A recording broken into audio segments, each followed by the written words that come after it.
നമ്മളിപ്പോൾ എല്ലാ ദിവസവും നോക്കുമ്പോൾ ഭയങ്കര നെഗറ്റീവായിട്ടുള്ള വാർത്തകളിലേക്കും ഇങ്ങനത്തെ ഈ പറഞ്ഞ മാതിരി ഈ റിയൽ ലൈഫ് ആങ്സൈറ്റികളിലേക്കും ട്രസ്റ്റ് ഇഷ്യൂസും അങ്ങനെ നമുക്ക് എല്ലാവരോടും ഒരു സംശയത്തോടെ നോക്കാനും കാണാനുമാണ് നമ്മൾ മേ ബി കുട്ടികളെ പോലും ശീലിപ്പിക്കുന്നത്, സൂക്ഷിക്കുക എന്നുള്ളതാണ്.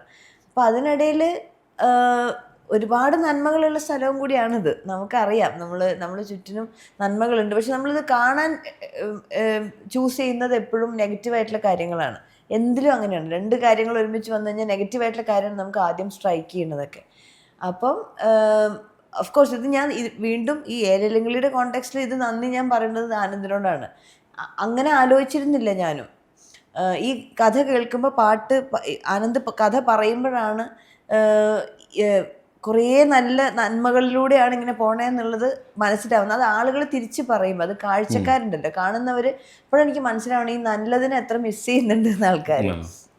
അത് എല്ലാത്തിലും നല്ലതുണ്ട് എന്നുള്ളത് വിശ്വസിക്കാൻ ആഗ്രഹിക്കുന്നവരാണ് എല്ലാവരും. സന്തോഷമായിട്ട് പുറത്തിറങ്ങി നടക്കാനും എല്ലാവരെയും വിശ്വസിക്കാനും ട്രസ്റ്റ് ചെയ്യാനും ആഗ്രഹിക്കുന്നവരാണ്. പക്ഷെ അത് സാഹചര്യങ്ങളല്ല, അങ്ങനെ അല്ലാണ്ട് നമ്മൾ വല്ലാണ്ട് നമ്മുടെ ഉള്ളിലത് ശീലമായി മാറിയിട്ടുണ്ട്.